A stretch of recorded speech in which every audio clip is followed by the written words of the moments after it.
Bienvenue à tous. Donc, nous sommes ici ensemble ce soir pour parler de la biodiversité. Et je suis très contente de pouvoir organiser ce webinaire de ce soir parce que c'est un sujet dont on ne parle pas forcément suffisamment. Et ce soir, on va être bien accompagné pour comprendre ce qui se passe sur la biodiversité en France. On avait fait un premier webinaire sur la biodiversité en Afrique. Et quand on avait commencé à l'organiser, on s'était rendu compte qu'une seule soirée sur le thème, c'était impossible de faire le tour du sujet.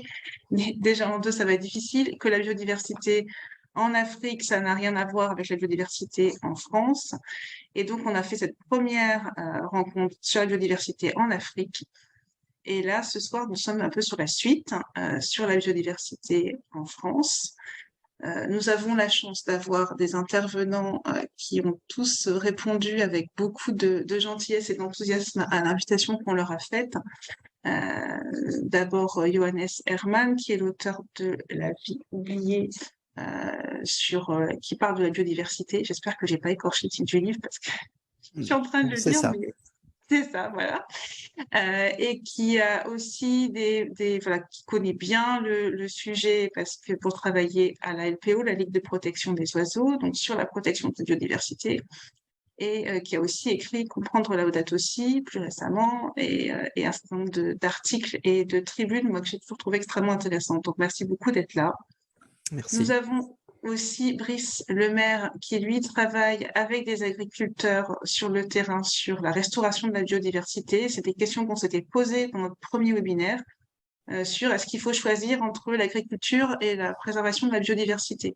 Et j'ai trouvé, en discutant avec lui, que tout le travail qu'il fait est une très belle réponse à cette question-là et qui ouvre des portes pour considérer la biodiversité pas comme une contrainte, mais comme une chance et quelque chose qui peut être utile à tous et notamment aux agriculteurs.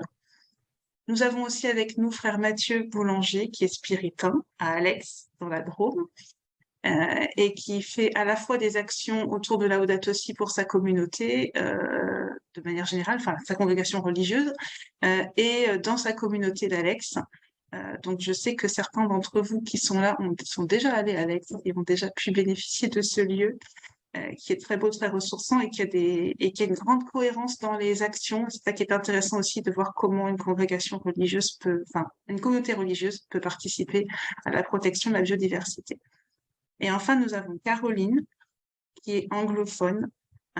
Welcome, Caroline, et qui travaille au mouvement Laudato Si avec nous, qui, elle, travaille particulièrement sur ce sujet de la biodiversité et qui était à Montréal pour la COP15 et qui pourra nous parler de la COP15.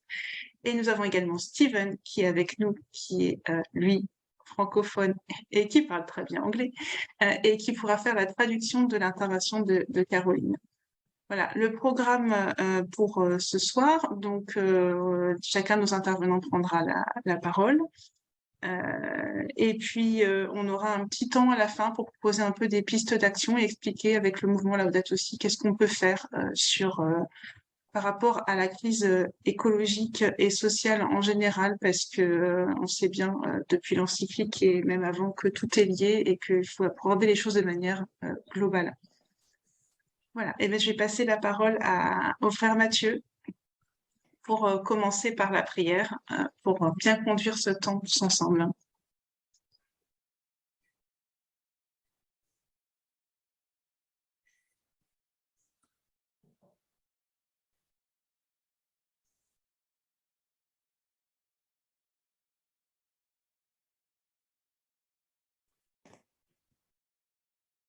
Prière pour les espèces éteintes et en voie de disparition. Seigneur Dieu, notre Créateur, toutes les formes de vie qui existent sur notre sœur, la Terre-Mère, viennent de tes mains.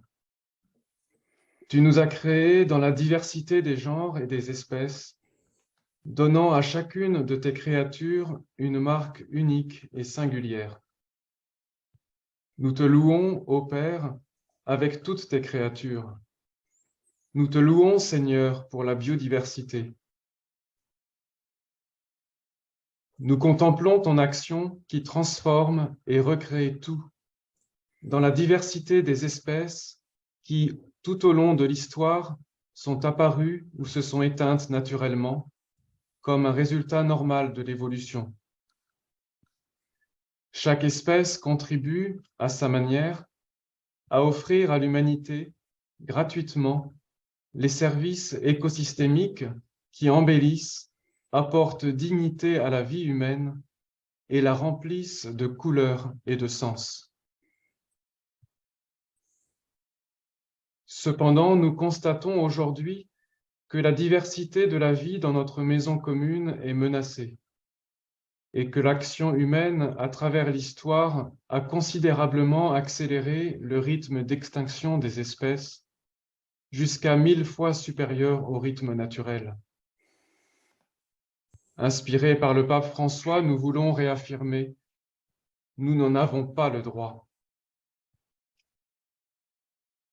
Nous voulons transformer la clameur de la terre et la clameur des pauvres en notre propre clameur. Apprends-nous, Seigneur, à prendre soin de la création. Inspire-nous à nous engager et nous impliquer dans des actions concrètes pour protéger et conserver toutes les espèces de notre planète. Par le Christ, ton Fils et notre frère. Amen.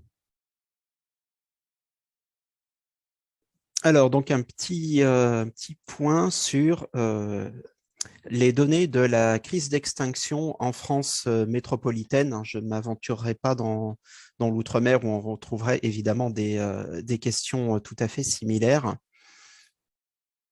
à partir de... Alors, voilà.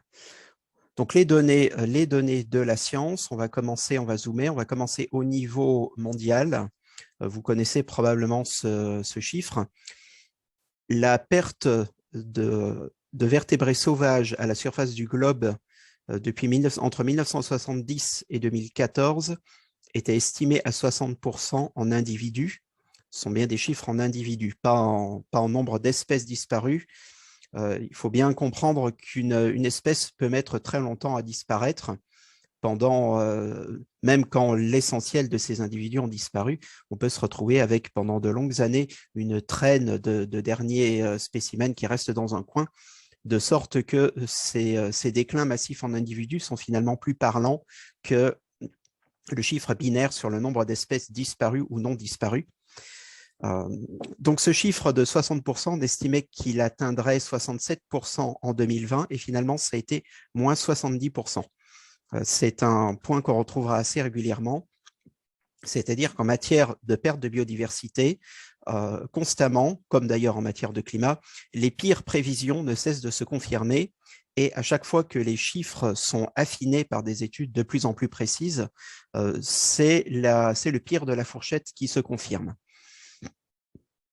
Donc, vous pouvez voir en dessous un pourcentage d'espèces menacées d'extinction au niveau de différents groupes, au niveau mondial et européen. Donc, ça concerne des groupes de vertébrés. Et à mesure que les chiffres pour les invertébrés, notamment les insectes, commencent à apparaître, ce qui a pris un petit peu plus de temps parce que ce sont des groupes plus difficiles à inventorier et sur lesquels on dispose moins de séries de données bien étalées dans le temps, eh bien, on retrouve des pourcentages tout à fait semblables. Donc, des pourcentages très élevés d'espèces menacées d'extinction et des pourcentages qui, surtout, sont tout à fait cousins dans leur ordre de grandeur, quel que soit le groupe dont on parle et quelle que soit l'échelle spatiale dont on parle. Qu'il s'agisse des mammifères en Europe, des amphibiens en région Rhône-Alpes ou des chauves-souris au niveau mondial, on va retrouver des ordres de grandeur semblables qu'on va retrouver à nouveau ensuite au niveau des invertébrés, au niveau des vers de terre, etc., etc., et désormais des plantes, avec de lourdes menaces sur presque la moitié des essences d'arbres en Europe, ce qui veut dire que nous n'avons pas une distinction à faire entre des espèces qui sont menacées et d'autres qui ne le seraient pas, des territoires où ça va bien, des territoires où ça ne va pas bien, mais bel et bien un effondrement systémique révélé par ces chiffres qui sont cohérents à toutes les échelles. Effondrement systémique en ce sens qu'on a des causes semblables qui vont produire des conséquences semblables un peu partout, et que de toute façon, toutes ces populations d'êtres vivants étant liées entre elles, eh bien, le déclin de l'un entraîne le déclin de l'autre, ou est la cause du déclin de l'autre, et ainsi de suite. Donc, c'est bien un phénomène général, raison pour laquelle on peut parler d'une extinction de masse. Donc, cet effondrement est donc principalement bien quantifié chez les vertébrés pour de simples raisons d'artefacts de méthodologie. Hein. C'est les groupes les plus faciles à dénombrer, à observer, à inventorier. Mais ils vont évidemment jouer le rôle d'indicateur pour les autres groupes. Dans la mesure où tout est lié, ne serait-ce que par les chaînes alimentaires, on peut aisément se douter que si les oiseaux notamment disparaissent ou si les chauves-souris disparaissent, le déclin de leur proie invertébrée va être une cause importante. Donc là encore, vous voyez cette cohérence. Et notons que si les chiffres apparaissent plus bas dans les régions tempérées et dans les pays les plus riches et les plus industrialisés, qui ont le plus tôt adopté notamment une agriculture à base de mécanisation et d'agrochimie, c'est simplement parce que les principaux bouleversements et le gros de la perte de biodiversité ont eu lieu plus tôt. Si on avait des séries en Europe qui démarrent en 1950 ou pire en 1900, là, on verrait un effondrement avec comme point de référence 1900 de l'ordre, je pense, de 90%. Mais les chiffres commençant en 1970, en Europe, en Amérique du Nord, le mal était pour l'essentiel déjà fait. C'est l'explication de l'essentiel de cette différence entre les continents. Donc, pour zoomer à nouveau sur la France métropolitaine, le groupe qui apparaît le plus menacé, c'est celui des chauves-souris, puisqu'à peine on a commencé à disposer de chiffres un petit peu fiables autour de 2010, ça a été pour constater un effondrement brutal de 40 à 50% en 20 ans. Donc là encore, si on avait des séries temporelles plus longues, on s'apercevrait que peut-être depuis 1980, c'est moins 90%. Certaines études ont tenté d'estimer ce qui s'est passé pour les serpents. C'est très difficile parce que c'est encore aujourd'hui compliqué d'inventorier ce groupe et qu'on n'a évidemment pas d'inventaire ancien. Mais à partir notamment des données obtenues par les chasseurs de vipères, ce qu'on appelait autrefois les chasseurs de vipères, parce qu'ils ramenaient aussi bien des couleuvres que des vipères et qui touchaient des primes, notamment avant 1914, pour la destruction de ces animaux.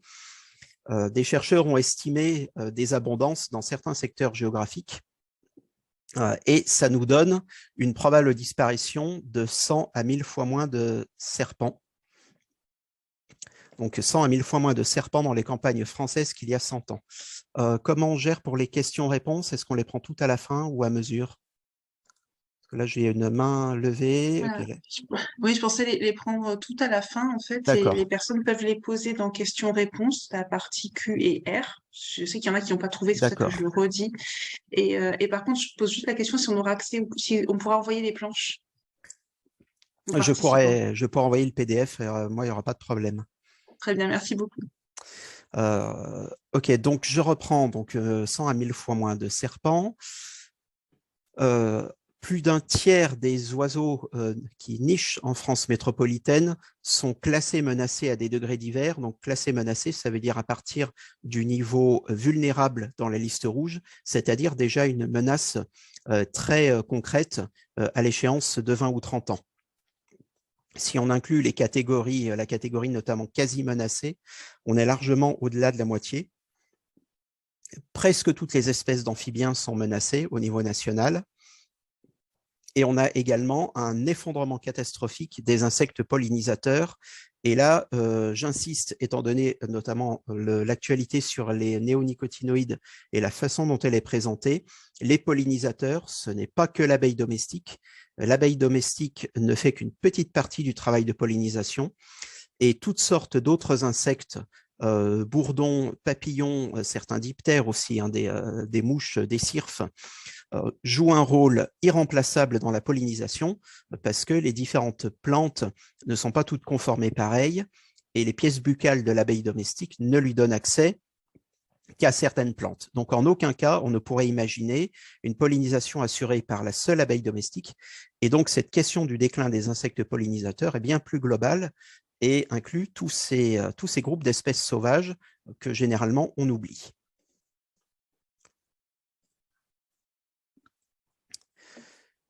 Voilà quelques espèces qui symbolisent la situation à travers leurs différents statuts. Vous avez peut-être entendu dire en 2019 que nous avions une nouvelle espèce d'oiseau disparue en France métropolitaine. C'était la pie-grièche à poitrine rose. Donc, c'est un gros passereau insectivore qui, depuis déjà pas mal d'années, était cantonné à certains secteurs viticoles du midi de la France. Donc, malgré toutes les mesures de protection locale dont elle a bénéficié, les derniers couples ont cessé de se reproduire. C'est une espèce qui, il y a 80 ans, était répandue dans toute la France. Ce n'était pas du tout un nicheur méditerranéen localisé. Malgré ça, elle s'est retirée jusqu'à disparaître en moins d'un siècle. Le busard cendré, de même, nichait autrefois un peu partout dans les prairies humides et même dans les champs. Actuellement, non seulement il est extrêmement rare, mais il est complètement sous perfusion d'actions de protection de personnes qui surveillent les nids, repèrent les nids et négocient avec les agriculteurs de mettre une clôture autour du nid pour qu'il ne soit pas moissonné. Et les responsables de ce suivi estiment que si on arrêtait cette action de surveillance et de protection très directe, qui nécessite évidemment des moyens humains considérables, principalement bénévoles, eh bien en 30 ans, on n'aurait plus de busard cendré en France. Là encore, c'était une espèce tout à fait banale pour nos grands-parents, nos arrière-grands-parents paysans. Quant au très emblématique grand hamster de la plaine d'Alsace, un chiffre récent a donné une augmentation de son effectif qui semblait intéressante, mais en fait, les spécialistes ont fait remarquer qu'il y avait eu des réintroductions et que comme on a toujours le même nombre d'adultes, en fait, ces réintroductions ont dopé un petit peu artificiellement le nombre d'animaux, mais en termes de reproduction et donc de reconquête du milieu par l'espèce, on n'a rien du tout. Ce qui fait que cette espèce, qui était autrefois banale dans toute la plaine d'Alsace, est toujours au bord de l'extinction, malgré les efforts qui sont déployés. Donc, pour les espèces rares, malgré tous les efforts, c'est extrêmement compliqué. Enfin, nouveau phénomène depuis une petite dizaine d'années et beaucoup plus inquiétant, c'est le déclin d'espèces comme le verdier d'Europe, qui est un oiseau des jardins, qui était une espèce vraiment très commune, vraiment anthropophile, hein. On la trouve en ville, on la trouve dans tous les bourgs, dans tous les villages, même espèce assez abondante jusqu'il y a 10-15 ans. Il est encore commun, mais avec une pente extrêmement inquiétante. Il est classé vulnérable au niveau français. Donc, il y a pas mal d'autres exemples dans ce sens qui nous montrent qu'on entre dans une nouvelle phase. On n'a plus seulement les espèces un petit peu remarquables avec une écologie un peu pointue, comme les pie-grièches ou comme les busards ou le grand hamster qui disparaissent. Maintenant, ce sont les espèces les plus communes et les plus tolérantes à la cohabitation avec l'homme qui sont en train de dégringoler et qui le font extrêmement vite. Donc, on observe ce phénomène partout. Déclin accéléré des espèces un peu spécialisées, déclin qui commence des espèces les plus communes. Seuls vont survivre vraiment les plus généralistes, les plus durs à cuire, les plus opportunistes en termes de ressources alimentaires, comme la corneille noire par exemple, qui vont du coup être les seuls dans les paysages. Où qu'on se trouve, on va trouver le même cortège d'animaux, ce qu'on appelle la banalisation des écosystèmes. Ce qui veut dire des écosystèmes eux-mêmes de plus en plus rudimentaires. Au lieu de voir leurs fonctions biologiques assurées par toute une diversité d'espèces à l'écologie très complexe, très fine, avec des niches écologiques étroites, on va trouver la même banalité partout. Alors voilà ici les résultats du suivi des oiseaux communs, le suivi temporel des oiseaux communs En France, c'est le meilleur indicateur en termes de durée temporelle de longueur temporelle de la série de données et de la couverture spatiale. Donc, c'est un protocole qui est déployé sur tout le territoire depuis le début des années 90.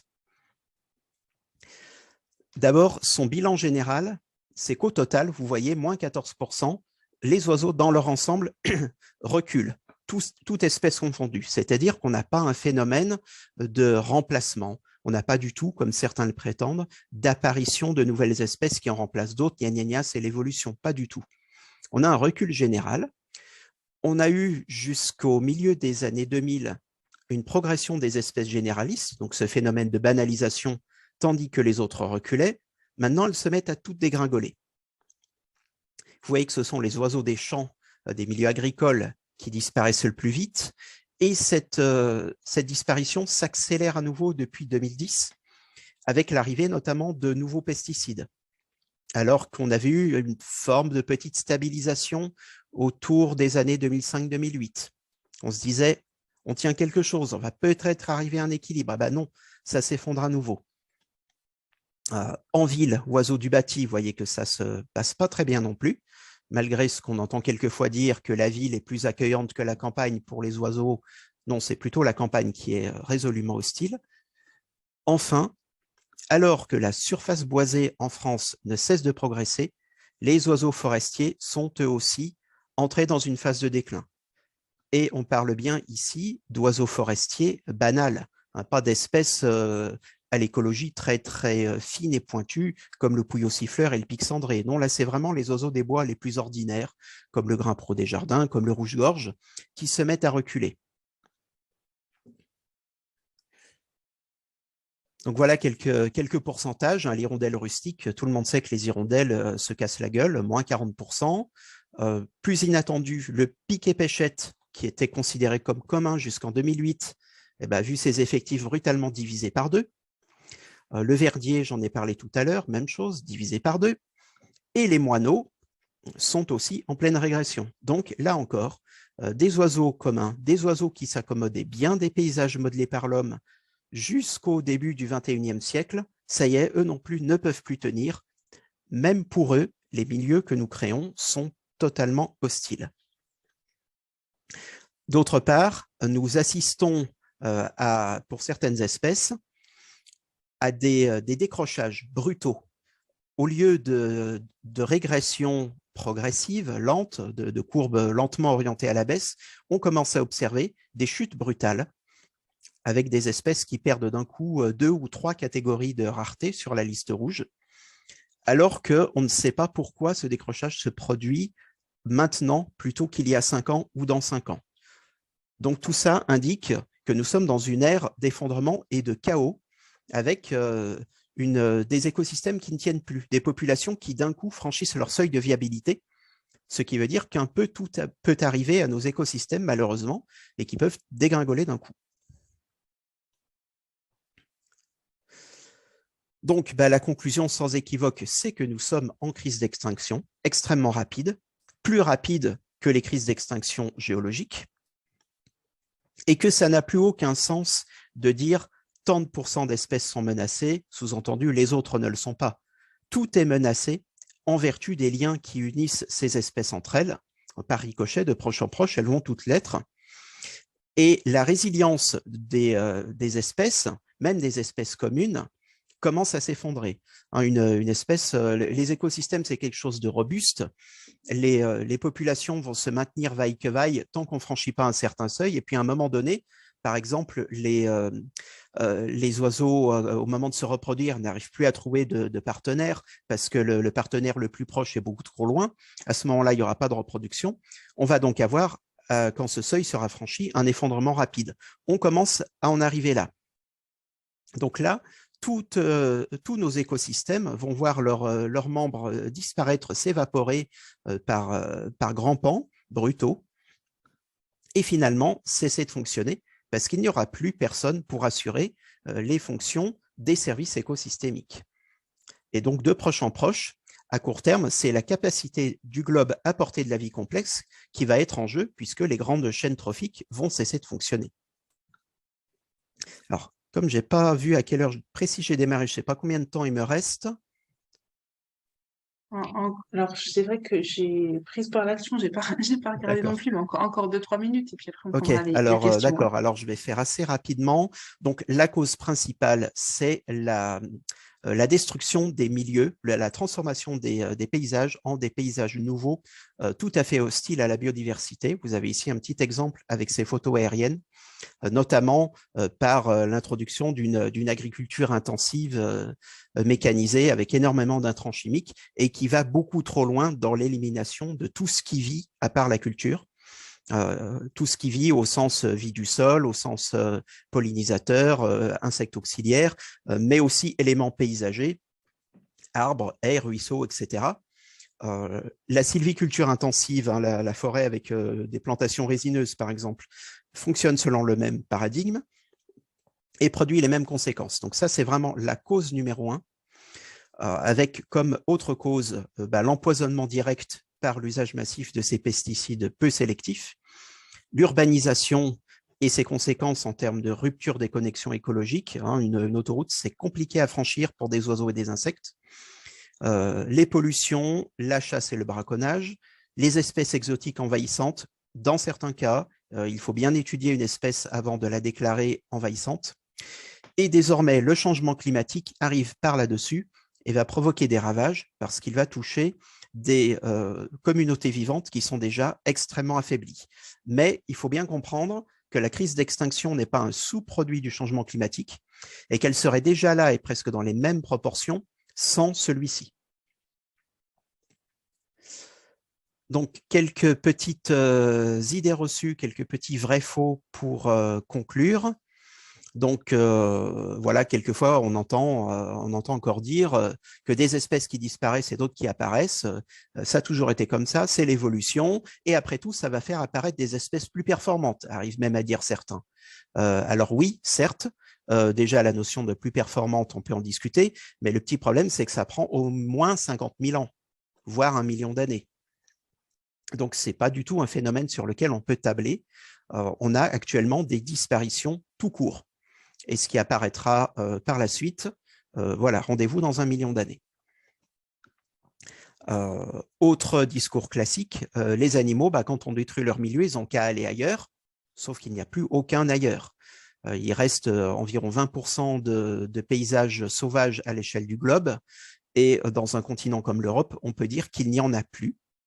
Et d'autre part, puisque nous avons besoin des services écosystémiques, nous avons besoin de biodiversité partout, et pas seulement dans une réserve naturelle au fin fond de la toundra ou au cœur de l'Amazonie.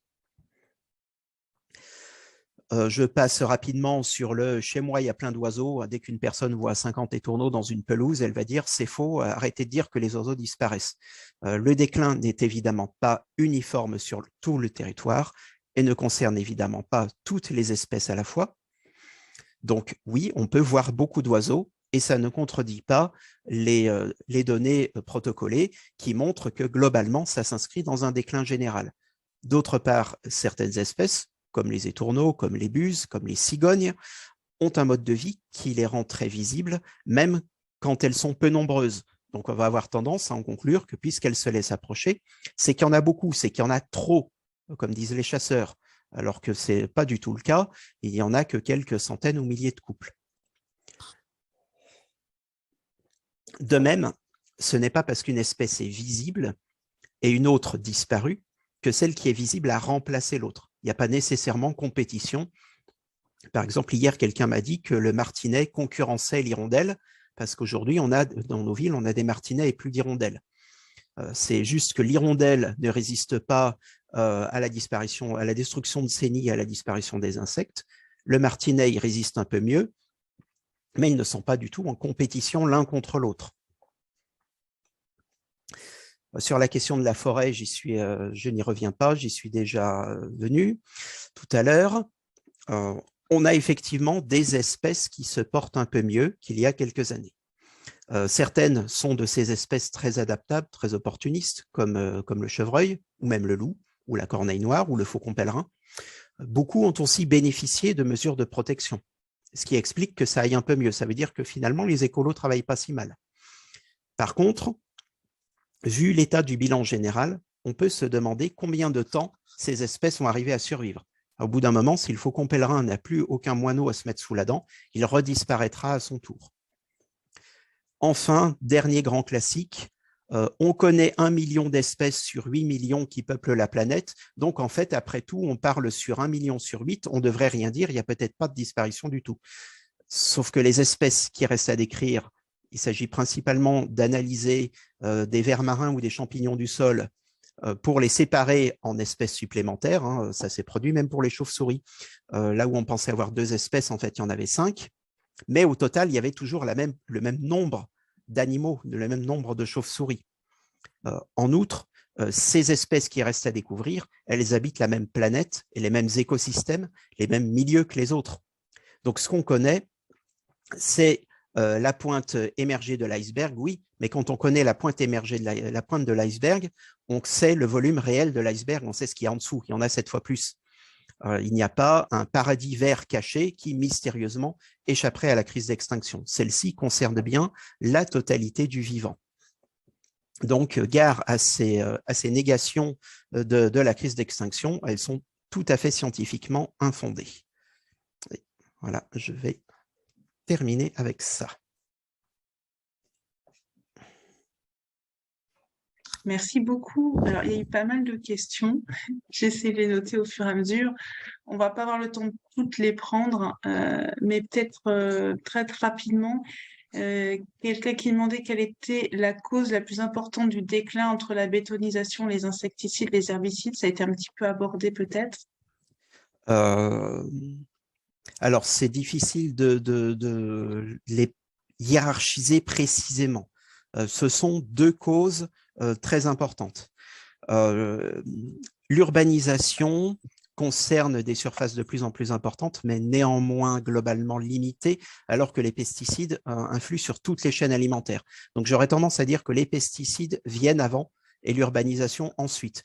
Mais localement, l'urbanisation peut avoir un impact énorme. Je le vois bien dans le département du Rhône où j'habite, où la présence de lions implique énormément d'infrastructures linéaires et donc des écosystèmes tronçonnés en rondelles et donc un impact considérable. Il faut poser la question aussi des éoliennes. Ça, c'est vrai que c'est des questions qui reviennent régulièrement, les éoliennes. Est-ce que ça a un impact?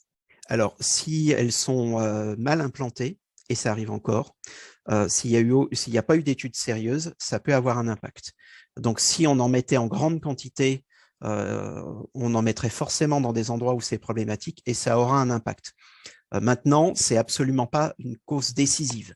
Actuellement, par rapport aux autres causes, au niveau global, c'est dérisoire. Localement, ça peut être extrêmement grave si vous cartonnez une population d'une espèce très rare, comme ça s'est produit avec le faucon cresserellette. Mais en termes global, c'est négligeable au sens où même s'il n'y avait aucune éolienne sur le sol français, on aurait une crise d'extinction à peu près l'identique de ce qu'on a actuellement. Donc c'est une cause vraiment secondaire, localement importante, mais secondaire. Une question sur l'interdépendance. Alors, est-ce que l'interdépendance dans la chaîne écosystémique est un facteur d'accélération de la disparition des espèces ou la protection d'une partie permettrait de ralentir le mouvement général? C'est un peu comment on prend en compte le fait que ces espèces sont liées entre elles.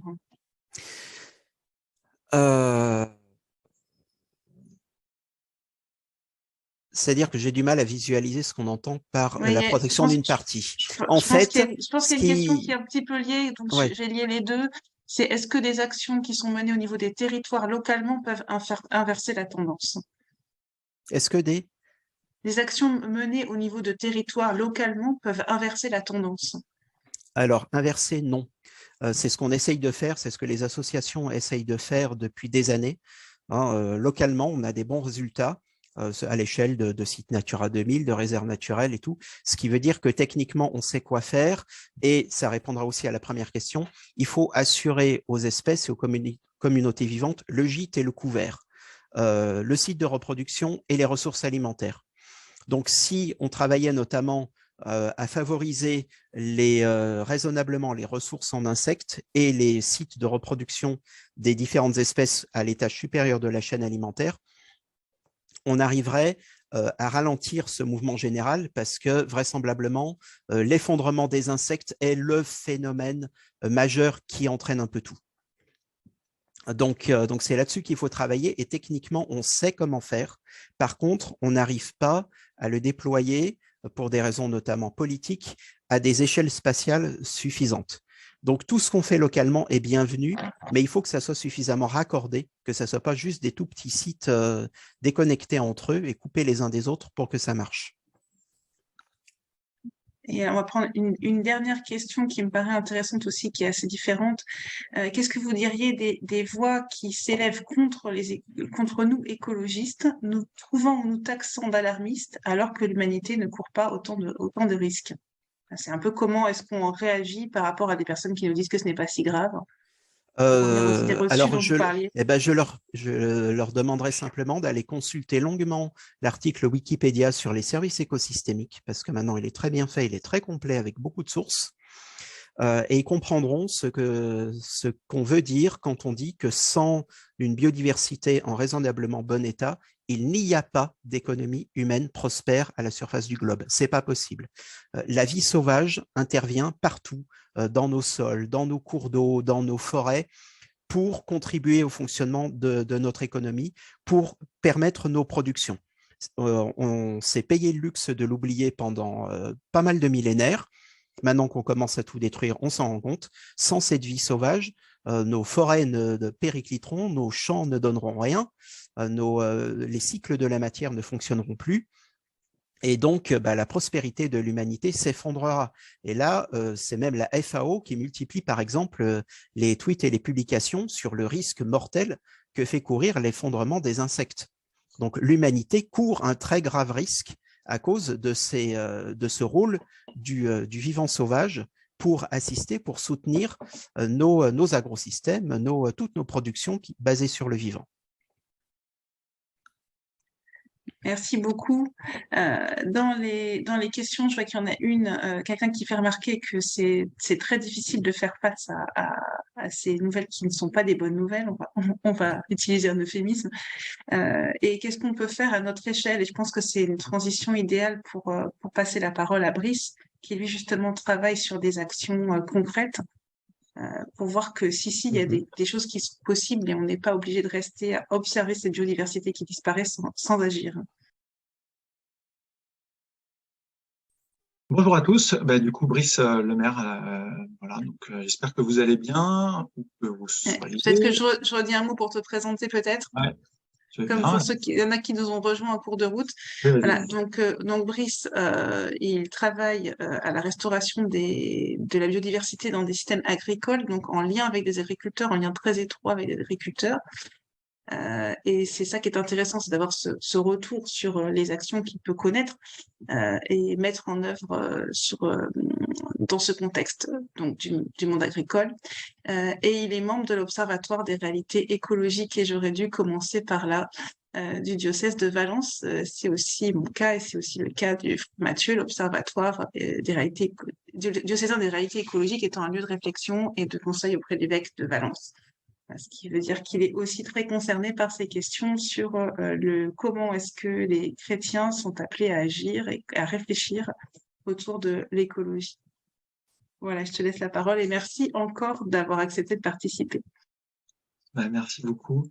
Alors, moi, ma présentation va être un peu un intermédiaire entre un témoignage et puis quelques pistes de réflexion. Alors, bon, j'ai mis un titre, biodiversité, agriculture, lieu, lien, enjeux et pistes. Bon, c'est pour mettre un titre, évidemment, c'est hyper large comme sujet, comme vous le devinez, donc on ne va pas pouvoir tout traiter en 15-20 minutes. Mais voilà, on va essayer de parler de quelques éléments. Surtout qu'on a la chance que Johannes ait déjà dit plein de choses passionnantes, un peu effrayantes, mais passionnantes. Moi, j'aime bien commencer par ça, la biodiversité, juste quelques éléments de langage. La biodiversité, qu'est-ce que c'est? Il y a plein de manières d'en parler. Moi, je vais beaucoup parler du vivant, mais c'est un peu la même chose. Parler plutôt du vivant que de la biodiversité, ça permet de sortir un petit peu de l'aspect comptable. Genre, on compte les vivants là, quand on parle du vivant, on parle de quelque chose de plus, peut-être un peu plus global, un peu plus complexe aussi. J'aime bien cette représentation de l'arbre du vivant qui permet de voir un peu le foisonnement de ce qui nous entoure et ce qui vous entoure. Il y a plein de manières de représenter le vivant. Vous connaissez peut-être cette représentation-là, pour ceux qui sont de Rhône-Alpes, c'est une représentation qui est au bout de chacune de ces petites branches, c'est une espèce ou un groupe d'espèces. Donc, vous voyez un petit peu le foisonnement un petit peu du vivant. Ça, c'est à l'échelle de la planète, hein, donc réparti par différents groupes, etc. Donc, au bout de chaque branche, c'est une espèce. On a bien entendu les enjeux et le déclin qui est en cours. Moi, juste ce que je voulais un peu souligner avec cette petite intro, c'est que voilà, ça c'est la biodiversité, c'est une manière de représenter. Ce qu'on ne voit pas là, c'est deux choses, c'est la quantité des individus qui sont là, et puis les relations qu'elles ont les unes aux autres. On pourrait relier encore plus cet arbre.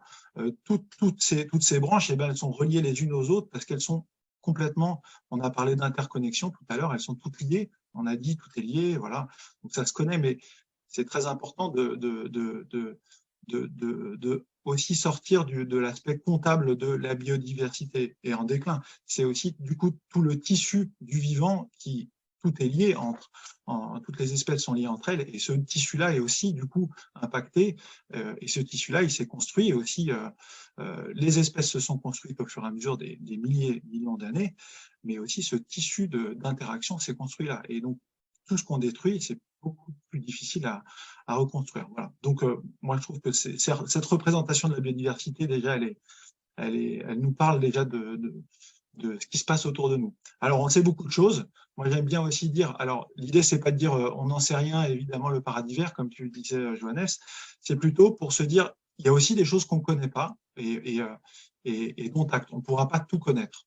Ça, c'est une petite carte qui avait été présentée par l'Institut national de la protection de la nature, qui représente les lacunes des connaissances naturalistes en France, sur le territoire français.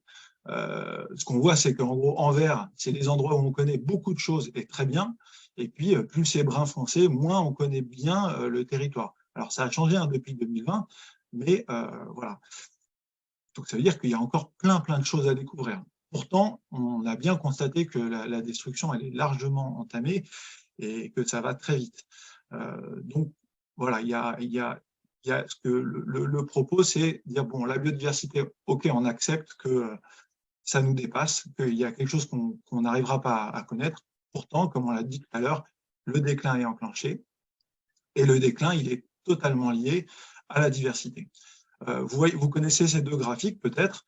Le graphique de gauche, donc il est passé rapidement tout à l'heure, donc on ne va pas revenir dessus.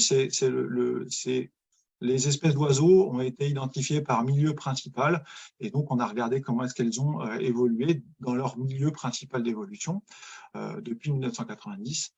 Et voilà, on voit qu'évidemment c'est un déclin partout, notamment essentiellement en milieu agricole. Pourquoi? Parce qu'en milieu agricole, finalement, ça représente plus de la moitié des territoires français. Hein. C'est aussi ça l'enjeu, c'est que le milieu agricole, ça représente quasiment tout ce qui existe, tous les territoires français. Donc, l'enjeu, il est au niveau agricole. Alors, si on regarde c'est un peu une autre manière de représenter les photos qui étaient présentées en satellite tout à l'heure, à droite.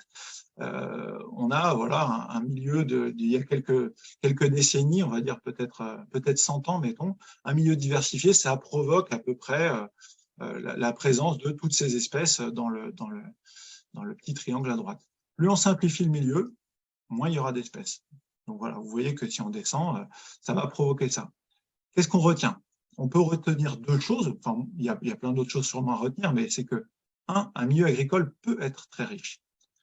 C'est quand même quelque chose, c'est-à-dire que l'agriculture, c'est pas forcément vide.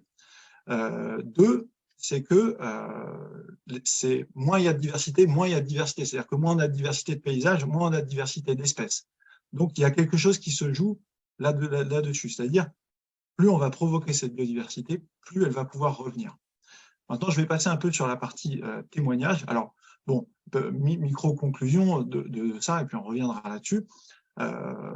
C'est pas l'agriculture, du coup, le problème, on l'a dit tout à l'heure, hein, c'est comment est-ce qu'on cultive. L'agriculture, elle a commencé il y a 12 000 ans, donc c'est pas l'agriculture le problème. L'agriculture, c'est comment est-ce qu'on interagit avec notre vivant, avec le vivant, plutôt pas le nôtre, mais le vivant. Et la question, c'est plutôt comment est-ce qu'on fait et comment est-ce qu'on fait avec les enjeux d'aujourd'hui. On ne va pas faire l'agriculture d'avant. On doit retrouver un moyen. Donc, j'ai une formulation qui vaut ce qu'elle vaut, hein, c'est de trouver un système qui permet des alliances avec le vivant, de le maintenir pour avoir une ressource alimentaire suffisante. Ce serait ça, quelque chose comme produire avec voilà, en permettant de tous survivre, hein, finalement. On n'a pas vraiment le temps d'en parler, hein, de toutes les questions de pesticides et tout ça qui sont assez évidentes. Hein. On va essayer de pas. Moi, je vais plutôt vous parler d'un côté un peu plus positif, puisque du coup, pourquoi est-ce que j'en parle? En fait, moi, j'ai une formation agricole et depuis des années, je voyais passer des résultats d'expérimentation dans des stations d'expérimentation en agriculture qui montraient des super résultats. Voilà, sur des expérimentations, on met des mésanges, on regarde des mésanges, comment est-ce qu'elles fonctionnent dans certains vergers, et on essaie de les favoriser, par exemple en mettant des nichoirs, et on constatait des super résultats, c'est-à-dire des super résultats en termes de consommation d'insectes. Problématique d'insectes dans un verger de pommiers, on essaie de favoriser les mésanges, et on se rendait compte que avec des protocoles dont je vous passe le détail, qui sont hyper complexes pour montrer ça, mais qui arrivaient à montrer des résultats comme quoi il y avait des vrais services rendus. On a parlé du service rendu tout à l'heure, c'est-à-dire consommation des insectes qui peuvent être problématiques, carpeaux de la pomme en verger de pommier, par exemple, pour ceux qui connaissent. Et donc, voilà, un vrai potentiel. Derrière ça, moi, l'idée, c'était que moi, je voyais plein de fermes et qu'il n'y avait finalement pas beaucoup de nichoirs dans les fermes. On en voyait quelques-uns, voilà, bon, un peu disséminés. Et donc, le topo, ça a été de se dire, bon, OK, si c'est une vraie solution, eh ben, on va essayer de le penser comme une solution technique dans une ferme. Et donc, on va envoyer du nichoir. On va mettre du nichoir partout. Et c'est ça qu'on a repensé. Enfin, j'ai repensé le modèle comme ça.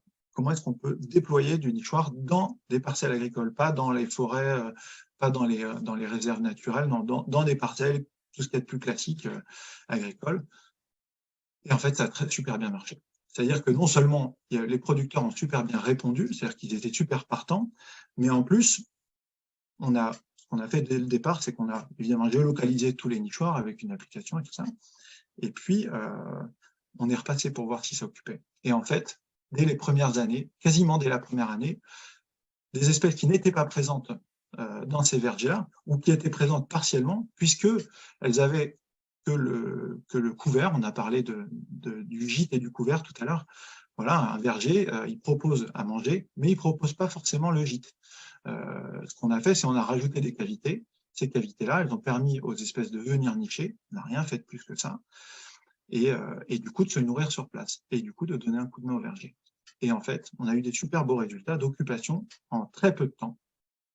Et donc, voilà, depuis 2016, c'est bientôt 13 000 nichoirs qui ont été installés. Donc, on a monté une société qui installe des nichoirs partout dans les fermes, partout en France. Donc, essentiellement des nichoirs à mésanges et des abris à chauves-souris. En 2 mots, quelques résultats. Depuis 2016, c'est bientôt 3000 nichés dans les nichoirs à mésanges. Soit si on fait, bon, allez, une nichée, c'est environ 9 mésanges. Alors, on l'a dit, un mésange, c'est une espèce qui est, somme toute, relativement commune, mais même les mésanges, même en Rhône-Alpes, elles ont des problèmes. Voilà. Donc, même pour les mésanges, c'est important de travailler. Et on va en parler un petit peu. Les mésanges, c'est que le début, évidemment, c'est une entrée, c'est quelque chose qu'on peut faire rapidement en mettant quelques nichoirs, et puis après, il y a plein d'autres choses. Voilà. Donc, cette année, c'était un peu plus de 800 nichoirs à mésanges qui ont été occupés, soit à peu près 7000 oisillons. Donc, c'est un grand bonheur d'être lié à toutes ces mésanges. Et pareil, on a eu plein de chauves-souris aussi. Donc, on installe toujours mésanges, nichoirs à mésanges, abris à chauves-souris. Et donc, tout ça dans les parcelles agricoles.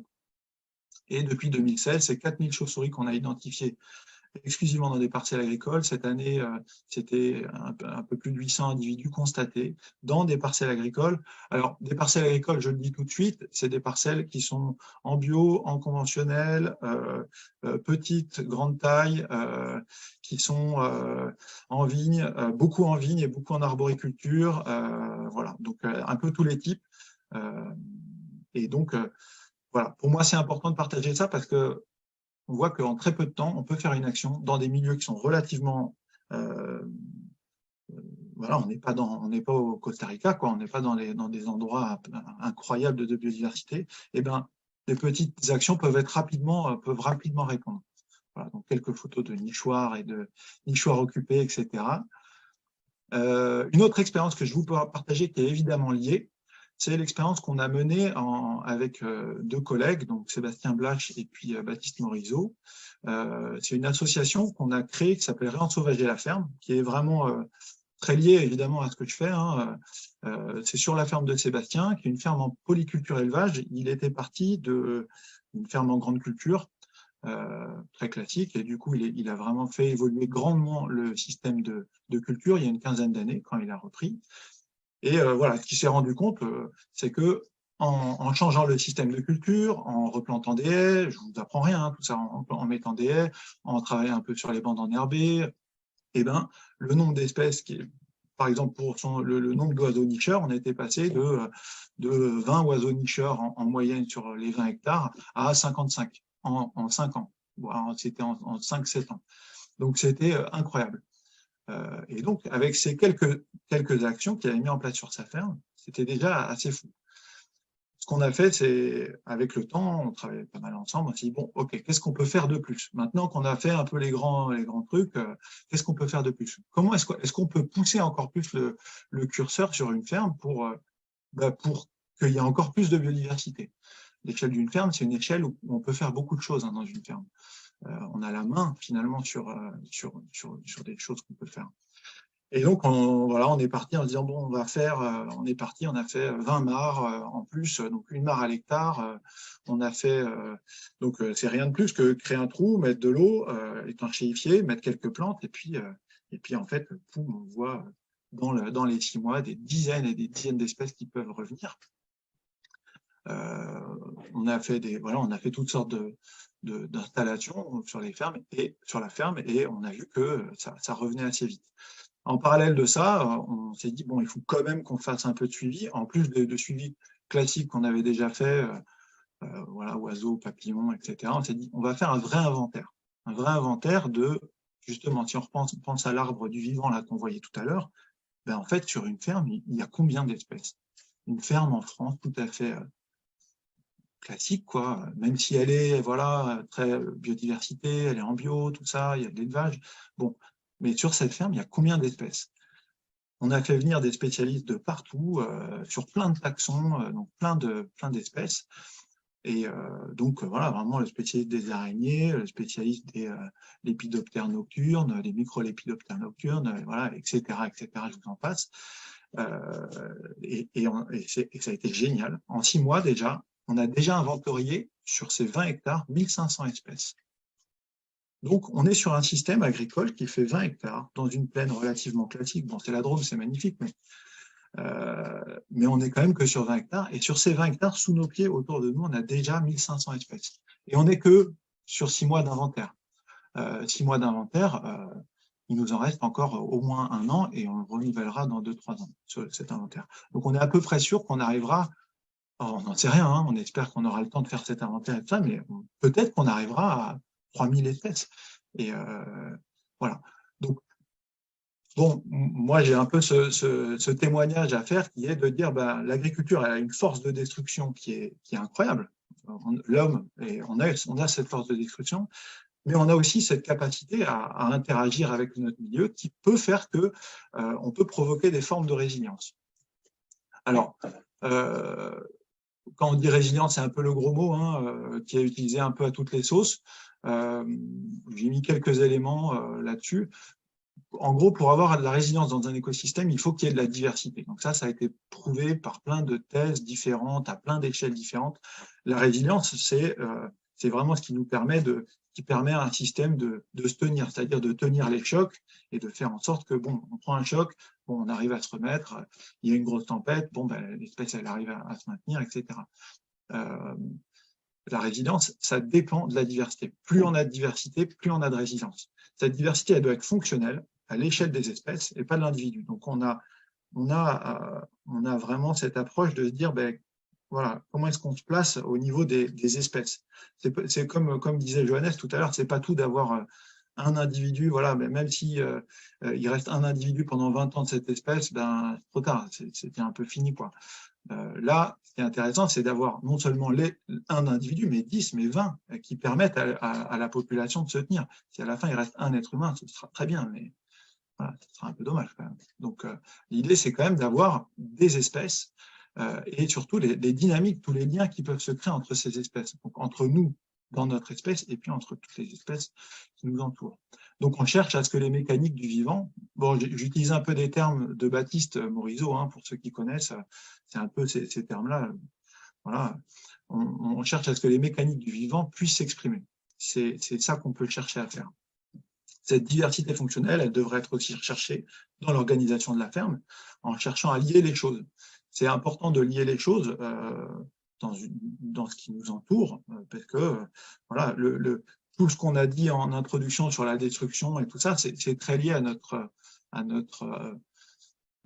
manière de délier les choses aussi, c'est-à-dire de se fournir de ça à l'autre bout de la planète, d'aller prendre telle ressource voilà, à l'autre bout de la planète, et ainsi de suite, et en fait, à pas connaître notre milieu qui nous entoure et pas être lié. Donc, ça peut être acheter les choses près de chez nous, mais ça peut être aussi connaître les choses qui nous entourent, c'est se lier, quoi. Voilà. Et plus on est lié, plus on va se connecter au mieux, et donc peut-être potentiellement, plus on arrivera à interagir et à créer, à favoriser ces mécaniques du vivant. Une autre chose liée, c'est aussi connaître. On a un groupe de paysans qu'on a créé là, avec les copains, et une des premières règles qu'on s'était dit voilà, pour travailler, qui s'appelle Ferme paysanne et sauvage, c'est un groupe de fermes. Et on s'est dit, ben, une des premières règles, ça pourrait être, bon, ben, quand on est maraîcher, on a souvent des problématiques d'insectes. Bon, est-ce que je le tue, est-ce que je ne tue pas celui-là, je ne sais pas trop. Bon, on la tue, mais il faut d'abord qu'on connaisse son nom. Voilà. Et ben, on a tous fait cet exercice-là avec les collègues, les maraîchers, ça a sacrément changé des choses. Parce qu'en fait, il y a plein de choses qu'on ne connaît pas, on n'a pas le temps de tout connaître. Prendre le temps de connaître, prendre le temps d'interagir avec ça, ça permet d'être déjà plus en lien et du coup, de faire peut-être un peu mieux les choses. Un autre point, alors tout ça, c'est peut-être un peu des grandes réflexions, hein, tout ça, mais c'est ce que ça m'inspirait, donc je vous les partage. L'idée, c'est pas forcément de chercher l'impact zéro, c'est-à-dire on est allé tellement loin qu'on a envie de laver plus blanc que blanc, c'est-à-dire on veut plus avoir d'impact presque.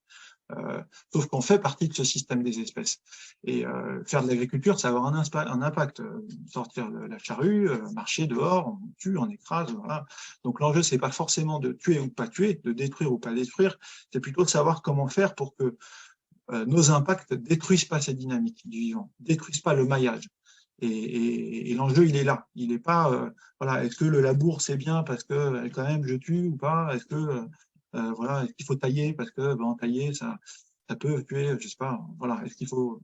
C'est vraiment ça. C'est un petit bout de réflexion, mais c'est important. Et puis je terminerai là-dessus. Finalement, ce qui me touche là-dedans, c'est que finalement, ce qu'il faut, et ce qui me semble être intéressant là-dedans, c'est qu'on va chercher la biodiversité. On peut la chercher. C'est-à-dire qu'il n'y a pas la biodiversité qui nous entoure. Non, on peut chercher et on peut chercher à en avoir plus. Chercher la biodiversité, là, dans les fermes, sur les exemples qu'on a vécu, enfin, voilà, qu'on continue à vivre, c'est vraiment accepter l'inconnu. Et accepter l'inconnu, l'étranger chez soi. Alors, on peut parler d'hospitalité active. C'est pas juste accepter la biodiversité qui nous entoure. Bon, voilà, on accepte et puis non, c'est vraiment chercher à ce qu'elle soit là. Donc, comment est-ce qu'on fait pour qu'il y ait plus de biodiversité? Et ça, il y a plein de moyens de le faire. Ça peut commencer par laisser des tas de branches dans votre jardin, si vous en avez un. Et ben, juste ça, c'est de l'hospitalité active. en fait, on a tous la capacité de faire de l'hospitalité. Et ça, je pense que c'est une forme de lien qu'on peut faire aussi avec la Laudato Si, hein, notre manière de vivre avec, du coup, avec les autres. Finalement, la biodiversité, c'est aussi comme ça qu'on peut on peut l'accepter. Et puis les 3 derniers points, c'est il faut abandonner ce système de hiérarchie des espèces. Hiérarchie des espèces, c'est voilà, vous connaissez l'histoire de tout ça. On est arrivé à essayer de mettre des ordres si possible, on peut être un peu en haut. Et c'est totalement abscon aujourd'hui. Hein, ça a plus de sens de parler de ça. On peut le parler pour expliquer un propos, mais la hiérarchie des espèces n'a pas de sens. On a besoin de toutes les espèces puisque tout est interconnecté, comme Johannes l'a dit. Et donc voilà, il faut accepter les espèces dans leur diversité. Et bon, moi, je trouve qu'il faut avoir aussi confiance dans le vivant, dans la création. Alors, confiance, ça ne veut pas dire s'asseoir et être sur un banc et rien faire, mais c'est confiance dans la manière dont ça va répondre à nos actions. Voilà pour ce que je voulais dire. J'ai essayé de tenir le timing. Un grand merci. Je sais que c'était pas facile de tenir le timing. J'ai noté dans les questions, j'essaie de les regrouper un petit peu par thème. Comment est-ce que cette démarche, on peut l'inscrire est-ce que ça s'inscrit dans quelque chose de global? C'est-à-dire, est-ce qu'il faut être en permaculture, être dans l'agroécologie pour faire des actions? Est-ce que on peut dire ou pas nécessairement? Est-ce que mettre des nichoirs, mais sans s'intéresser au reste de l'aménagement de sa ferme, ça n'a pas de sens non plus. Voilà, comment est-ce que ça doit s'inscrire ou non dans une démarche globale? Alors, être en permaculture ou c'est être dans une case, hein, du coup, je ne sais pas dans quelle case il faut être. Je pense qu'il n'y a pas vraiment de bonne case. Je pense que par contre, la démarche globale, c'est hyper intéressant. Juste mettre des nichoirs, non. Mais par contre, mettre des nichoirs, c'est un peu ça, c'est de l'hospitalité active, c'est-à-dire qu'on fait une action pour que ça vienne. Et donc, c'est vraiment ça qui me semble important, c'est-à-dire que ça commence par ça, et puis après, on se dit, qu'est-ce qu'on peut faire de plus pour accueillir le vivant, pour que le vivant puisse venir s'exprimer. Voilà, pour vous dire, maintenant, on se dit, ok, comment on va faire pour que les cigognes, elles reviennent? Et les cigognes, elles vont servir à rien sur la ferme, mais peut-être qu'elles vont servir à quelque chose. Le vivant, c'est, pour la question de la résilience, le vivant, moi, je dis souvent aux paysans avec qui je travaille, c'est un peu comme une boîte à outils. C'est-à-dire qu'on ne sait pas trop ce qui va débouler, surtout en ce moment. Il y a peut-être il y a de plus en plus des nouveaux insectes qui arrivent. Plus on a d'outils, et donc plus on a d'espèces, hein, si les espèces qui nous entourent, c'était des outils, plus on en a dans notre boîte à outils, plus il y en a peut-être une qui va marcher pour régler le problème qui nous entoure. Donc l'idée, c'est plutôt de travailler à essayer de favoriser votre diversité. Moi, je travaille avec des agriculteurs bio et conventionnels, et peu importe les cases dans lesquelles on est, ce qui est important, c'est comment est-ce qu'on avance et comment est-ce qu'on est conscient de ce qu'on fait. Voilà. Je dirais ça. Je ne sais pas si ça répond à la question. Ouais. Et est-ce qu'il y a des choses dont on sait que c'est incompatible? Parce que tu disais, on ne va pas rentrer dans les pesticides parce que c'est vrai que ça prendrait peut-être trop de temps, mais est-ce qu'au niveau des pesticides, on sait qu'il y a des choses qu'il ne faut pas faire? Eh ben, le truc, c'est que il faut, en tout cas, je pense qu'il faut un peu se méfier des réponses noir et blanc, parce que les pesticides, c'est super large. Il y en a des cahiers entiers, hein, des bouquins entiers de qu'est-ce que c'est les pesticides. Donc, mais globalement, oui, forcément, les pesticides, encore plus de synthèse, ça a un impact. Donc, plus vous en mettez, plus ça va être négatif. Et après, il y a toutes les gammes dans le milieu agricole. Pour ceux qui connaissent, il n'y a pas, voilà, c'est pas d'un côté, tout le monde en met 400 et puis de l'autre côté, c'est 0. Il y a évidemment toutes les gammes. Et bon, il y a des gros problèmes avec certains qui mettent beaucoup. Et puis après, il y a tous les autres qui essayent de diminuer et qui essayent de trouver des solutions. Donc, voilà, je ne sais pas si ça répond, il me semble. Voilà. Oui, tout à fait. Il y avait une question, les deux sont polyvalents, je vais quand même les poser en 2 fois. Est-ce qu'il y a des outils qui existent pour faire comprendre ces liens de la biodiversité et ces liens entre les espèces? à la fois dans un cadre pédagogique, dans un cadre ou dans un cadre, dans une réunion quand on parle du sujet.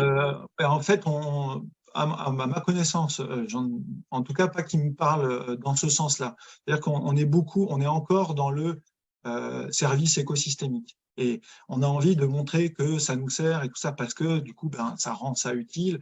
Et donc, on essaye de faire les liens à, voilà, ça pollinise et tout ça. Et c'est hyper important, hein. Mais il y a tellement de choses qu'on ne va pas pouvoir montrer qui ne sont pas utiles, en tout cas de premier. Voilà, on ne sait pas encore. Il y a des choses qui sont peut-être utiles là, mais qu'on ne le sait pas. Et donc, moi, à mon sens, je ne connais pas de choses qui sont hyper parlantes sur les liens qu'il y a entre les espèces. Et c'est hyper difficile, en fait, hein, de le montrer.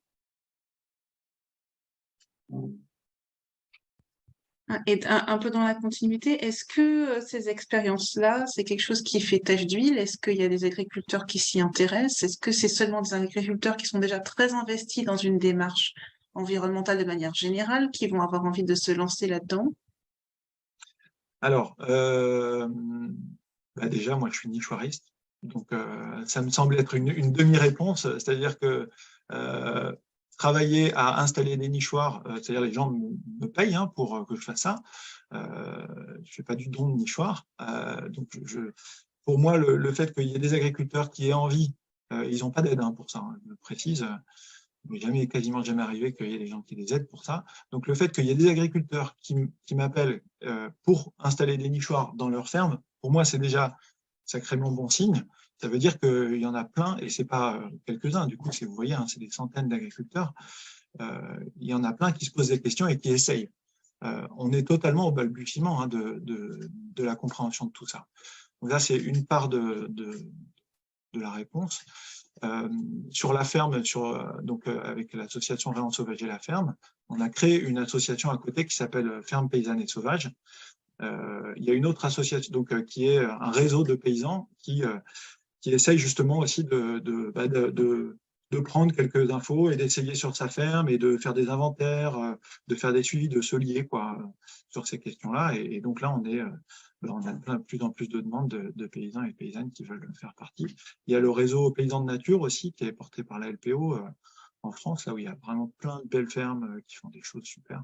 Donc, voilà, j'ai l'impression qu'il y a quelque chose qui se passe. Moi, j'ai vraiment, dans les personnes avec qui je travaille, j'ai des profils très, très variés. C'est pas que des... voilà, il n'y a pas de case en fait. C'est vraiment, il y a des grosses fermes qui ont envie de changer, mais ils prennent le temps. Il y a des petites fermes, il y a des très écolos, il y a des moins écolos, etc. Un grand merci. Et là, on va changer un petit peu d'échelle pour parler de la COP 15, donc qui était la conférence, un peu l'équivalent, on va parler beaucoup de la COP sur le climat, mais l'équivalent pour la biodiversité qui avait lieu à Montréal, qui n'a pas été aussi médiatisée que celle sur les énergies fossiles, enfin sur le changement climatique, mais où donc Caroline était présente. So Caroline, thanks so much for being here with us.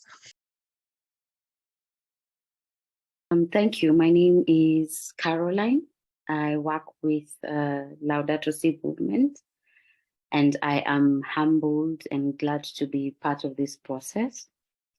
And I believe that this is a wonderful conversation and time to have this conversation after a successful meeting that happened in Montreal, Canada last year in December. And the meeting ended on a very high note by the adoption of the post-2020 Global Biodiversity Framework document. Merci, je m'appelle Caroline Kirou et je suis heureuse de participer à ce webinaire. En effet, c'est un bon moment pour avoir cette conversation après une réunion qui s'est terminée avec succès à Montréal, au Canada. Une réunion qui s'est terminée en beauté par l'adoption du cadre pour la biodiversité après l'année 2020. Voilà, donc c'est sa présentation. Thank you. Okay, so my presentation will look at COP15, the negotiations, the outcomes, and then we'll be able to wrap up.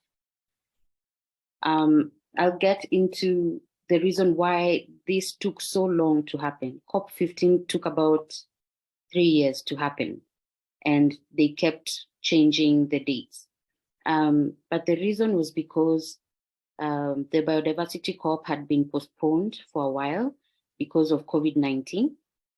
COVID-19, with the onset of the pandemic, some positive effects on the environment due to our human inactivity were observed. And in 2020, there's research that actually shows that carbon dioxide emissions fell by about 6.4% of the 2.3 billion tons that are out there globally.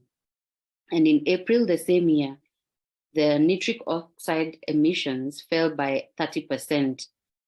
So it goes to say that in some, and also in some Asian countries, lockdowns and other measures resulted in about 26% decrease in coal consumption and a 50% reduction on those nitrogen oxide emissions.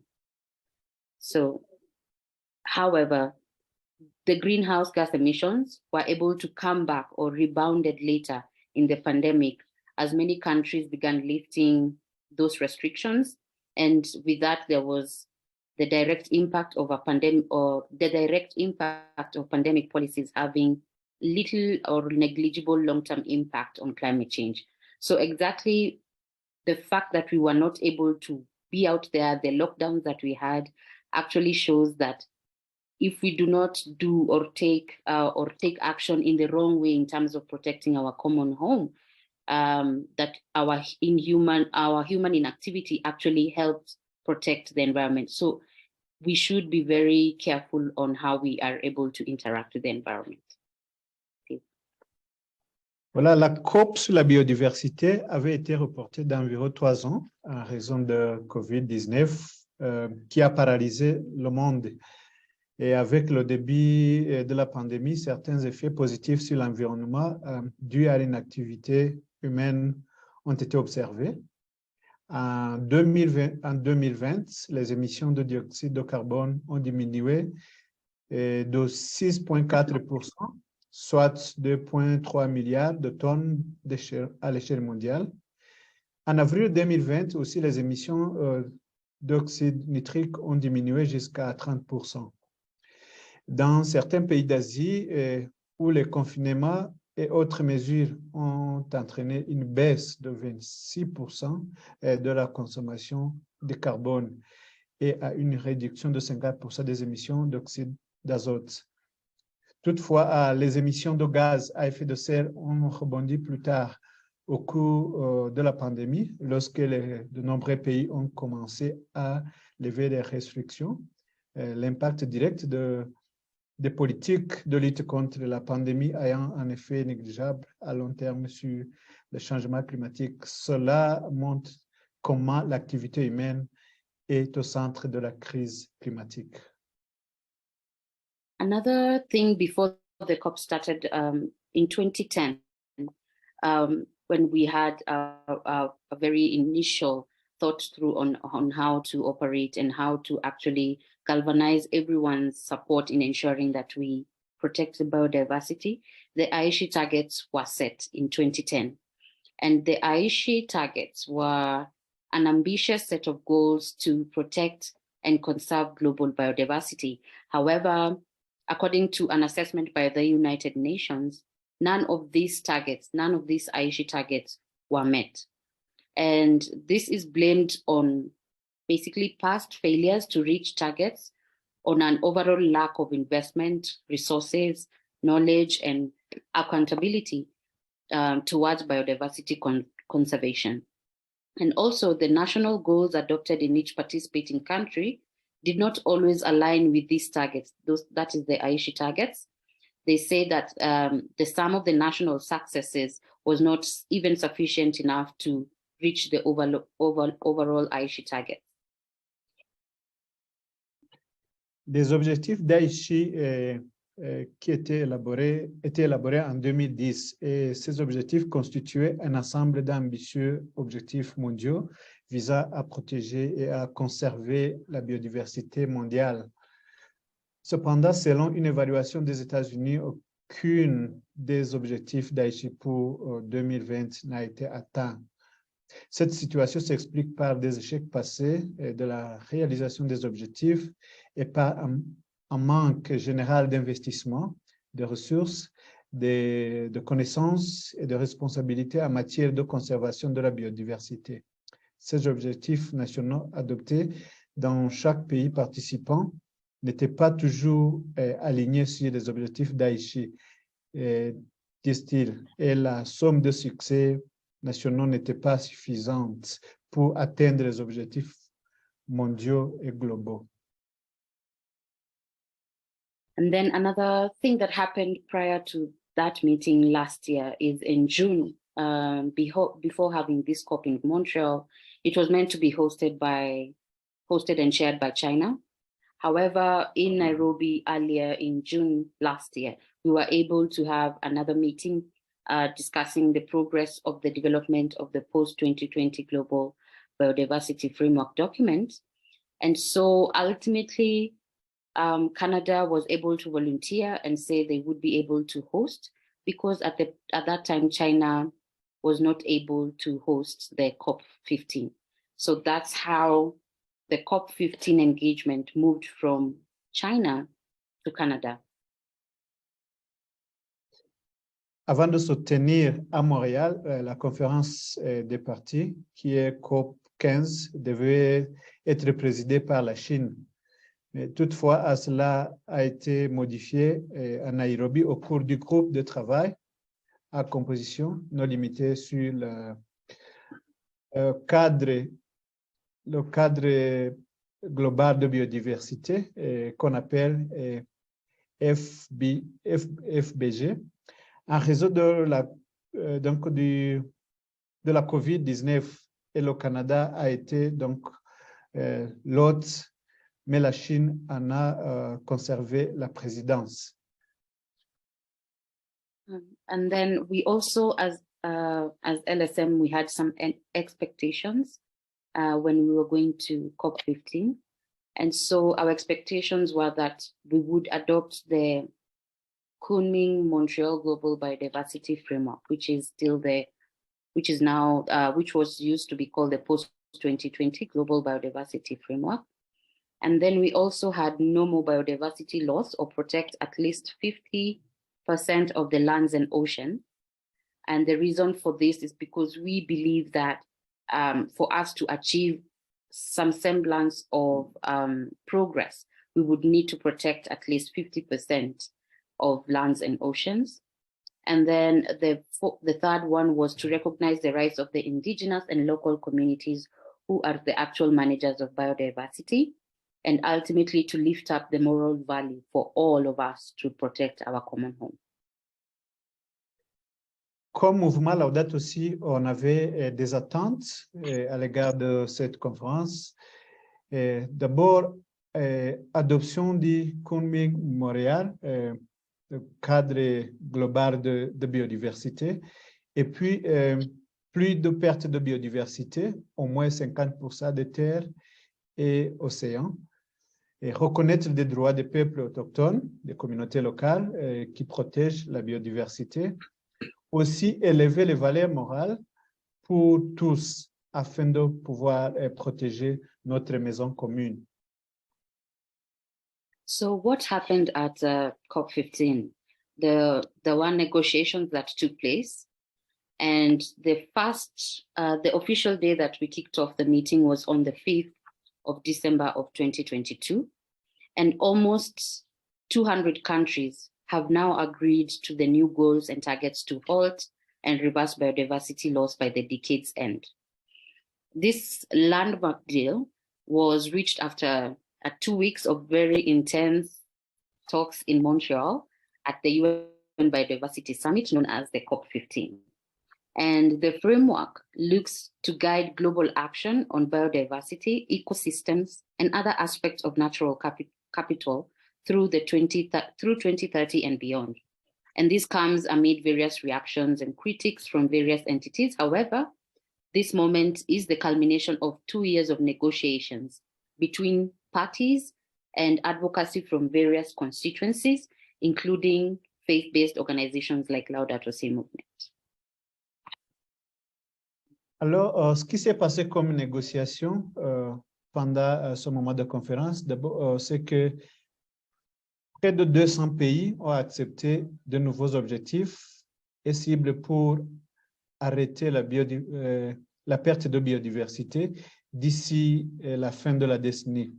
Cet accord historique a été conclu aussi après 2 semaines de discussions souvent tendues à Montréal lors du sommet des Nations Unies sur la biodiversité, connu sous le nom de COP 15. Le cadre vise à orienter l'action mondiale en matière de biodiversité, d'écosystèmes et d'autres aspects du capital naturel jusqu'en 2030 et au-delà. Ce moment est l'aboutissement de 2 années de négociations entre les parties et de plaidoyer de la part de divers groupes, y compris les organisations confessionnelles. En tant que le mouvement Laudato Si, nous avons fait aussi entendre notre voix en faveur du cadre d'action qui nous permettent de progresser vers l'objectif de plus de pertes de la biodiversité. And as LSM, we did raise our voice for a framework that moves us towards no more biodiversity loss or a more nature positive world where humanity and nature live in balance and harmony. And the framework does provide a major step in that direction.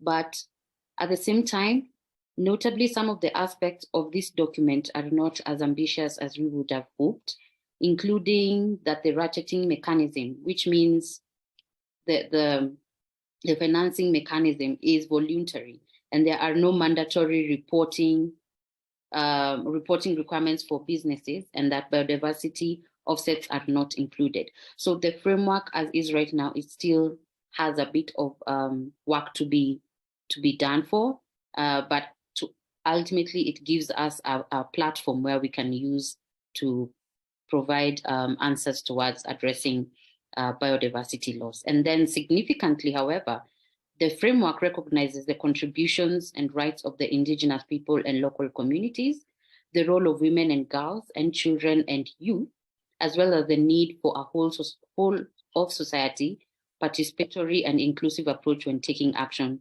to protect biodiversity. Même si le mouvement Laudato Si, même si nous avons fait entendre notre voix en faveur de ce cadre, notons que certains aspects de GBF ou bien de cadre global de la biodiversité, certains aspects ne sont pas aussi ambitieux que nous l'aurons espéré, notamment le fait que le mécanisme de cliquer soit volontaire et qu'il n'y avait pas aussi d'obligation de rapport pour les entreprises et que les compensations de biodiversité soient incluses. Il est toutefois significatif que ce cadre reconnaisse les attributions et les droits des peuples autochtones et des communautés locales, le rôle des femmes et des filles, des enfants et des jeunes, ainsi que la nécessité d'une approche participative et inclusive de l'ensemble de la société lorsqu'il s'agit de prendre des mesures pour protéger la biodiversité. And so what were the outcomes of this engagement at COP15? Even though tensions were high throughout the summit, especially with the developing countries, we saw that there was a need for the developed countries to ratchet up the framework's ambition. In contrast, developing countries sought assurance that developed countries would devote sufficient resources to allow them to do so. And then the final deal that was reached at in the wee hours of the morning of Monday morning. The new framework, the summit resulted in dozens of other decision texts, which lay out more technical aspects of the negotiations, including monitoring mechanisms, resource mobilization, and areas for future work.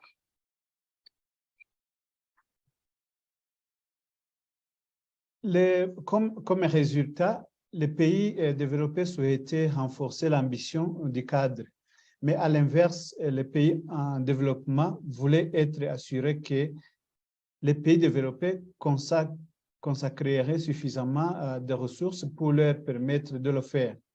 L'accord final conclut aux premières heures du lundi 19 décembre. Le nouveau cadre, le sommet a donné lieu à des dizaines d'autres textes de décision qui définissent les aspects plus techniques de négociation, notamment les mécanismes de suivi, la mobilisation des ressources et les domaines de travail futurs. And as LSM, we also do celebrate the 30 by 30, that is 30% of lands and seas protected by 2030, which is an ambition to conserve the 30% of the world's land by 2030. And we also do celebrate that there was a substantial progressiveness to increase the international finance flows so that we can meet the 20 billion per year by 2025 and ultimately 30 billion per year by 2030. And we also do celebrate something that was carried through our Healthy Planet, Healthy People petition, that there was conscious direct mentions of the indigenous people's rights. That is the rights of the indigenous peoples and local communities over their traditional territories. That really opened up conversation and solutions and dialogue during COP process, and we were happy to be part of it. Comme le mouvement Laudato Si, nous sommes contents et nous célébrons de certains résultats comme une ambition de conserver 30% des terres et 30% des océans d'ici 2030 et augmentation de manière substantielle et progressive des flux financiers internationaux pour la nature, au moins 20 milliards de dollars d'ici 2025 et au moins 30 milliards de dollars d'ici 2030. Aussi, mention directe aux droits des indigènes, des peuples autochtones, respect des droits des communautés locales sur leur territoire traditionnel. Merci. And with that, I come to the end of my presentation. Thank you for having me. Voilà, alors moi je suis frère spiritain de la congrégation du Saint-Esprit. On a une communauté à Alex dans la Drôme qui essaye d'avancer sur le chemin de la conversion écologique très concrètement. Donc là l'image, c'est notre parc en fait. Donc on a une grande maison. Voilà l'image suivante. On voit un peu plus en bas à gauche. Là, c'est une grande maison donc qui est à la fois un lieu de vie d'une communauté religieuse. Donc on est 8 frères spiritains ici. C'est aussi un sanctuaire à Saint-Joseph, un centre d'accueil avec une centaine de lits. Un musée d'art africain et surtout un lieu en transition, donc avec aussi un grand parc assez varié. Et on se trouve dans un lieu porteur qui est la Drôme et donc ce qu'on appelle la bio-vallée, la vallée de la Drôme, avec tout un écosystème qui aide à cette transition écologique.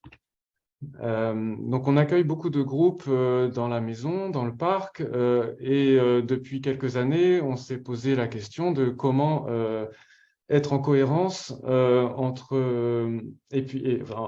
ce qu'on peut dire par rapport à Laudato Si, par rapport à notre engagement religieux, et puis ce qu'on fait concrètement avec nos hôtes, avec dans notre vie quotidienne. Comment on met en pratique le lien de l'écologie intégrale, donc le lien avec la création, les autres, soi-même, le créateur. Donc on a beaucoup réfléchi, voilà, il y a on a beaucoup lu, et on s'est engagé dans une démarche Église verte, donc en France, qui permet c'est une méthodologie qui permet d'avancer sur ce chemin de la conversion écologique, où assez rapidement on a atteint un certain niveau, donc on est content, mais c'est qu'un début.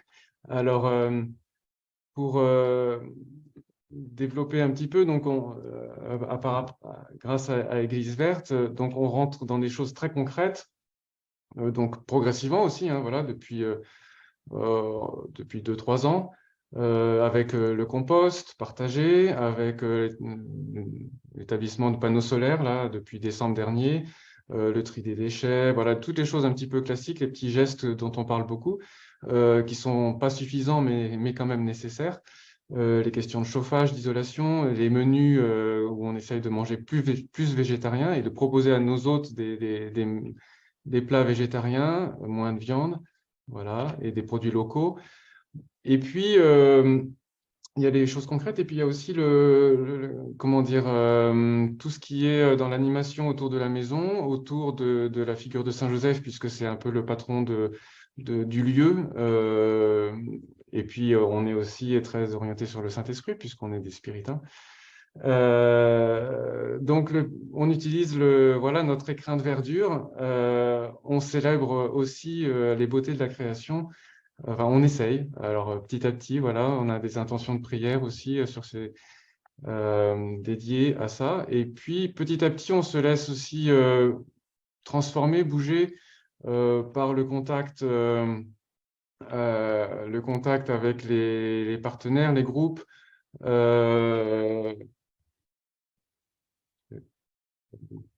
Voilà, on a aussi lancé des jardins partagés dans notre ancien verger avec des gens du village. Ça fait aussi de l'intergénérationnel. Et puis, si on rejoint un peu le sujet de la biodiversité, les jardins, c'est aussi une source de... Alors, on a découvert des larves de cétoine, on a découvert tout un écosystème là autour du potager avec on a des personnes qui sont passionnées par la permaculture, donc qui nous apprennent beaucoup de choses, d'autres qui sont plus des jardiniers un peu plus classiques, mais on apprend tous les uns des autres. Voilà encore une photo des jardins, alors avec les cerisiers, donc qui nous permettent de faire des confitures aussi. Toujours un travail en commun. Et puis pour nous permettre de montrer un peu notre cohérence. Alors on a aussi du miel, voilà, avec 3 ruches qui ont été implantées il y a 1 an et demi maintenant. Alors les abeilles sont en concurrence avec les frelons asiatiques, asiatiques et français d'ailleurs, mais on a beaucoup de frelons, mais chacun a le droit de vivre aussi, donc on essaye, voilà. Alors, il y a le ramassage des feuilles qui servent pour le compost, pour les jardins. Il y a tout un petit écosystème aussi. Voilà, Brice pourrait nous en dire plus. On a beaucoup d'oiseaux, on a des écureuils. Et puis, voilà, le campus Laudato aussi, c'est une initiative aussi qu'on accueille, où régulièrement des groupes se retrouvent pour se laisser transformer sur les différentes dimensions de l'écologie intégrale.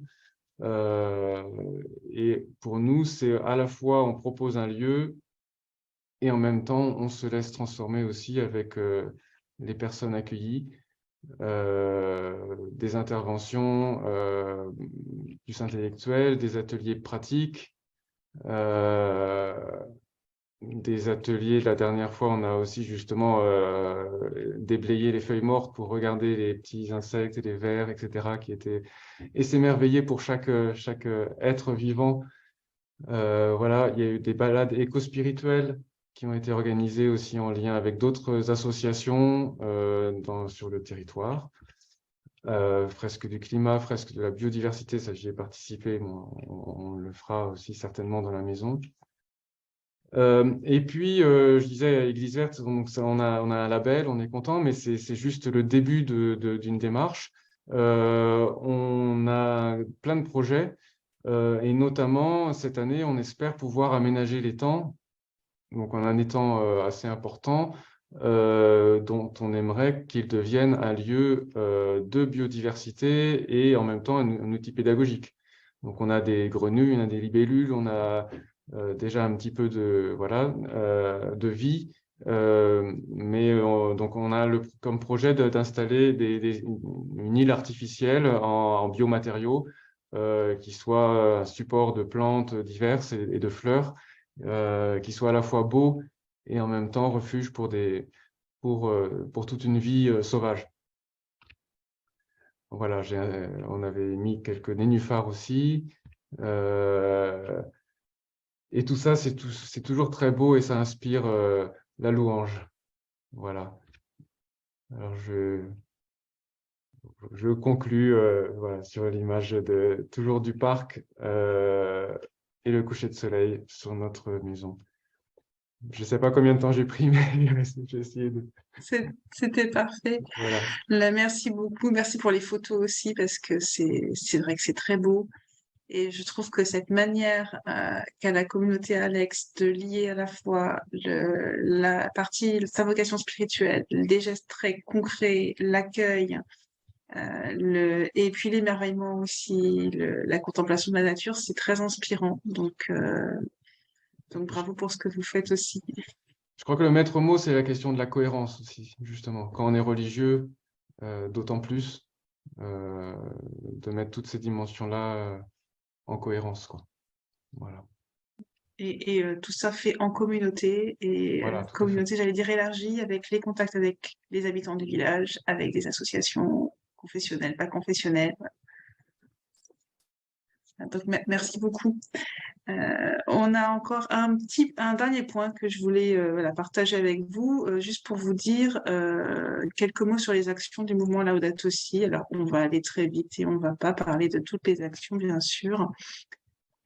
Mais c'était intéressant de pouvoir voilà, vous en dire quelques mots pour donner des pistes.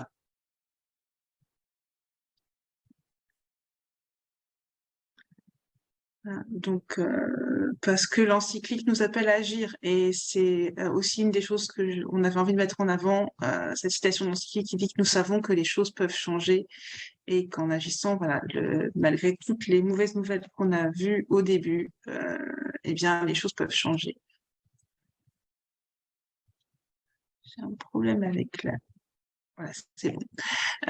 Donc très rapidement, juste pour rappeler l'objectif du mouvement Laudato Si, qui est présent dans beaucoup de pays et sur tous les continents, je crois, c'est d'inspirer, mobiliser la communauté catholique pour qu'elle passe à l'action pour protéger notre maison commune.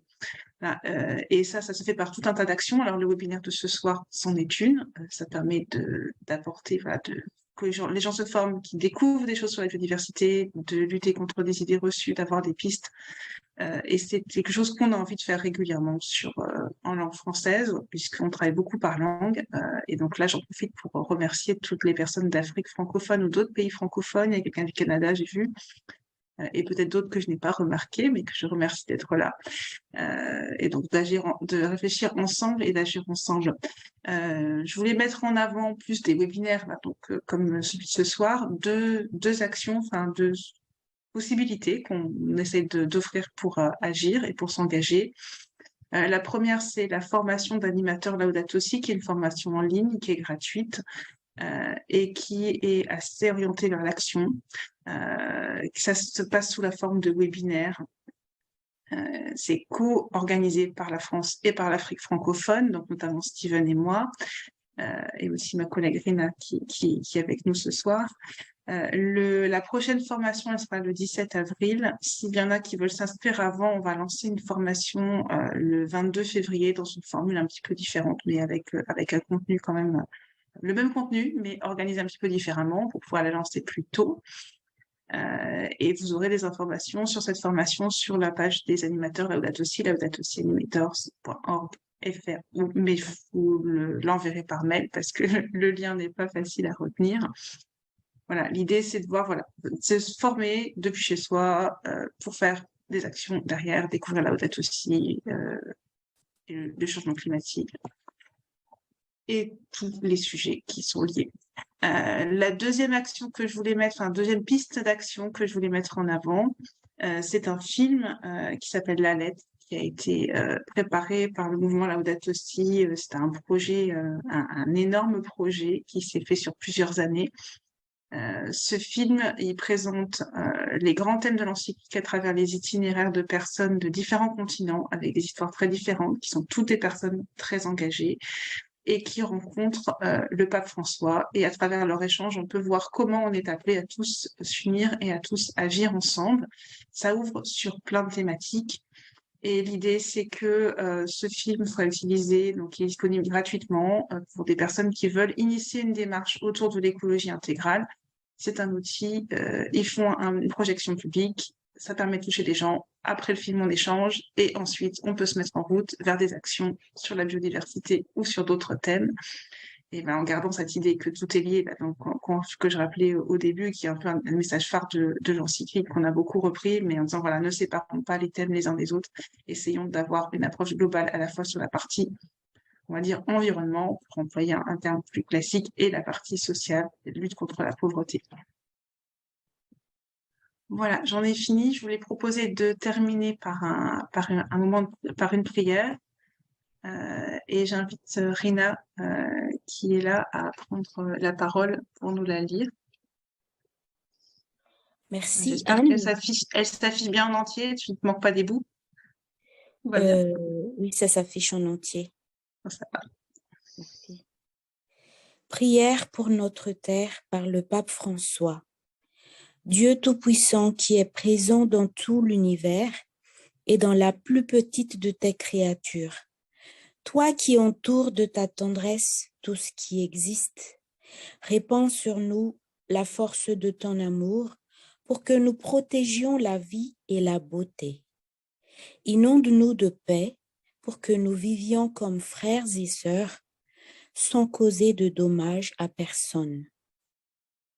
Ô Dieu des pauvres, aide-nous à secourir les abandonnés et les oubliés de cette terre qui valent tant à tes yeux. Guéris nos vies pour que nous soyons des protecteurs du monde et non des prédateurs. Pour que nous semions la beauté et non la pollution ni la destruction. Touche les cœurs de ceux qui cherchent seulement des profits aux dépens de la terre et des pauvres. Apprends-nous à découvrir la valeur de chaque chose, à contempler, émerveiller, à reconnaître que nous sommes profondément unis à toutes les créatures sur notre chemin vers ta lumière infinie. Merci parce que tu es avec nous tous les jours. Soutiens-nous, nous t'en prions, dans notre lutte pour la justice, l'amour et la paix. Amen. Merci beaucoup, Rina. Voilà, on a largement débordé. Merci à vous d'être restés. Ce webinaire, il a été enregistré. Donc, il sera disponible pour ceux qui voudront le voir et si vous voulez le partager aussi autour de vous. N'hésitez pas, il est là pour ça. Voilà. Donc, merci à tous les intervenants et je vous souhaite à tous une bonne soirée.